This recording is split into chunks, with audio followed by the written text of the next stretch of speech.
നടിപ്പ് ചക്രവർത്തി. കാന്ത സിനിമ കണ്ടു കഴിയുമ്പോൾ നടൻ ദുൽഖർ സൽമാനെ കുറിച്ച് ആരാധകർ ഇനി പറയാൻ പോകുന്നത് ഇങ്ങനെയായിരിക്കും. റെട്രോ വൈബിൽ ദുൽഖർ കാന്തയിൽ അക്ഷരാർത്ഥത്തിൽ ഞെട്ടിച്ചു എന്ന് തന്നെ പറയാം. ട്രെയിലർ സൂചിപ്പിച്ചതുപോലെ തന്നെ ഒരു ഈഗോ ഹട്ട് പ്ലോട്ട് തന്നെയാണ് കാന്ത. സിനിമയിൽ മുഴുനീളം കഥാപാത്രങ്ങളെ ഉൾക്കൊണ്ടുകൊണ്ടുള്ള ആർട്ടിസ്റ്റുകളുടെ പെർഫോമൻസുകളാൽ സമ്പന്നമാണ്. ദുൽഖറിന്റെ പെർഫോമൻസിൽ കിട്ടുന്ന ഹൈ ലെവൽ ഇമ്പാക്റ്റ് സ്ക്രീനിൽ വളരെ വ്യക്തമാണ്. പ്രൊഡക്ഷൻ ക്വാളിറ്റിയിൽ യാതൊരുവിധ കോംപ്രമൈസും സംവിധായകൻ വരുത്തിയിട്ടുമില്ല. 1950കളിലെ കാലഘട്ടവും അന്നത്തെ രീതികളും അപ്രകാരം തന്നെ സ്ക്രീനിൽ എത്തിച്ചിട്ടുണ്ട്. ശരിക്കു പറഞ്ഞാൽ ഒരു ഷേക്സ്പിയർ നാടകം കണ്ട ഫീലാണ് കാന്ത കണ്ടിറങ്ങുമ്പോൾ നമുക്ക് തോന്നുക. കാരണം ഒരു മനുഷ്യന്റെ സകല വികാരങ്ങളും കാന്തയിൽ നമുക്ക് കാണാം. അഹങ്കാരം, ആഗ്രഹം, ഈഗോ, പ്രണയം, വിശ്വാസവഞ്ചന, നിരാശ, തിരിച്ചറിവ്, അങ്ങനെ എല്ലാം കാന്തയിലുണ്ട്. തമിഴ് സിനിമയിലെ ആദ്യത്തെ സൂപ്പർ സ്റ്റാർ എന്നറിയപ്പെടുന്ന MK ത്യാഗരാജ ഭാഗവതരുടെ കഥയാണ് കാന്ത എന്ന തരത്തിൽ റിപ്പോർട്ടുകൾ ആദ്യം വന്നിരുന്നു. എന്നാൽ ത്യാഗരാജ ഭാഗവതരുടെ കഥയിൽ നിന്ന് ഒരുപാട് മാറ്റമുണ്ട് കാന്തയ്ക്ക്. സിനിമ എന്ന കലയുടെ സ്വാതന്ത്ര്യം നമുക്ക് കാന്തയുടെ കഥയിലുടനീളം അനുഭവപ്പെടും. കാന്ത പ്രൊമോഷനിടെ ദുൽഖർ പറഞ്ഞ ഒരു കാര്യമുണ്ട്. ഈ സിനിമയുടെ ഫസ്റ്റ് ഹാഫ് കഥ സംവിധായകൻ സെൽവമണി സെൽവരാജ് എന്നോട് പറഞ്ഞത് 5 മണിക്കൂർ എടുത്തിട്ടാണെന്ന്. ശരിക്കും സിനിമയുടെ ഏറ്റവും വലിയ നെഗറ്റീവും ഒതുക്കമില്ലാത്ത വലിച്ചു നീട്ടിയുള്ള തിരക്കഥ തന്നെയാണ്. വളരെ പതിഞ്ഞ താളത്തിൽ തന്നെയാണ് ആദ്യ ഭാഗത്തെ സിനിമയുടെ പോക്ക്. ബ്ലാക്ക് ആൻഡ് വൈറ്റ് ഷോട്ടിൽ നിന്നാണ് സിനിമ തുടങ്ങുന്നത്.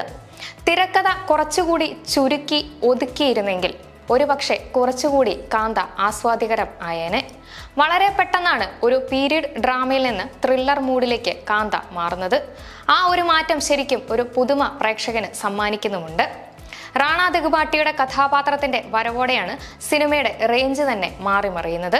ആളുകളുടെ ആരാധനയും സ്നേഹവും ബഹുമാനവും കയ്യടിയുമൊക്കെ നിരന്തരം ആഗ്രഹിക്കുന്ന ഒരു പുരുഷന് പെട്ടെന്ന് ഒരു തെറ്റിദ്ധാരണയുടെ പേരിൽ ഇതൊക്കെ നഷ്ടപ്പെടുമ്പോഴുണ്ടാകുന്ന അവസ്ഥ അതിമനോഹരമായാണ് ദുൽഖർ സ്ക്രീനിൽ അവതരിപ്പിച്ചിരിക്കുന്നത്. തീർച്ചയായും ദുൽഖറിന്റെ കരിയറിലെ മികച്ച കഥാപാത്രങ്ങളിൽ ഒന്ന് തന്നെയായിരിക്കും TK മഹാദേവൻ. ലുക്ക് കൊണ്ടും അഭിനയം കൊണ്ടുമൊക്കെ ഒരു പഴയകാല സിനിമാ നടിയെ ഓർമ്മിപ്പിക്കും വിധമായിരുന്നു നായിക ഭാഗ്യശ്രീ ബോർസയുടെയും പ്രകടനം. ആദ്യ സിനിമയിൽ തന്നെ കുമാരി എന്ന കഥാപാത്രത്തെ ഇത്രയും മികച്ചതാക്കിയ ഭാഗ്യശ്രീ തീർച്ചയായും കയ്യടിക്ക് അർഹയാണ്. അയ്യ എന്ന കഥാപാത്രമായി എത്തിയ സമുദ്രക്കനിയും അക്ഷരാർത്ഥത്തിൽ നമ്മളെ ഞെട്ടിച്ചിട്ടുണ്ട്. ചിലയിടങ്ങളിലൊക്കെ അഭിനയത്തിലുപരി അദ്ദേഹം ജീവിക്കുകയായിരുന്നു എന്ന് പറഞ്ഞാലും തെറ്റില്ല. സാങ്കേതികപരമായും ഏറെ മുന്നിൽ തന്നെയാണ് കാന്ത. ഡാനി സാഞ്ചസ് ലോപ്പസിന്റെ ഛായാഗ്രഹണം നമ്മളെ 1950 കാലങ്ങളിലെ മദ്രാസും അവിടുത്തെ സിനിമ സംസ്കാരത്തിലേക്കുമൊക്കെ കൊണ്ടുപോകും. ജെയ്ക്സ് ബിജോയുടെ പശ്ചാത്തല സംഗീതവും മറ്റൊരു ഹൈലൈറ്റ് ആണ്. കഥാപാത്രങ്ങളുടെ വൈകാരിക തലങ്ങൾ മാറി മറിയുന്നതിനനുസരിച്ച് പശ്ചാത്തല സംഗീതം ഒരുക്കാൻ ജെയ്ക്സിന് ആയിട്ടുണ്ട്. ഒരു ഡോക്യുമെന്ററി സ്റ്റൈലിലാണ് സിനിമ തുടങ്ങുന്നതും സഞ്ചരിക്കുന്നതുമൊക്കെ. അതുകൊണ്ട് തന്നെ എല്ലാവർക്കും ഈ സിനിമ ഇഷ്ടപ്പെട്ടു എന്ന് വരില്ല. സിനിമയുടെ ദൈർഘ്യം കൂടുതൽ തന്നെയാണ് ഏറ്റവും വലിയ പോരായ്മയായി തോന്നിയത്.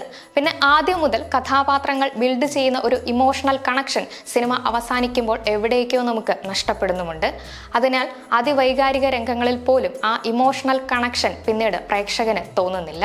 ഇത്തരം ചില പോരായ്മകളൊക്കെ മാറ്റി നിർത്തിയാൽ കണ്ടിരിക്കാനാകുന്ന ഒരു ചിത്രം തന്നെയാണ് കാന്ത. നേരത്തെ പറഞ്ഞതുപോലെ ഈ സിനിമ എല്ലാവർക്കും ഇഷ്ടപ്പെടണമെന്നില്ല. നല്ല ക്ഷമയോടെ ഇരുന്ന് സിനിമ കാണാൻ ഇഷ്ടപ്പെടുന്നവർക്ക് ഉറപ്പായും കാന്ത കാണാം.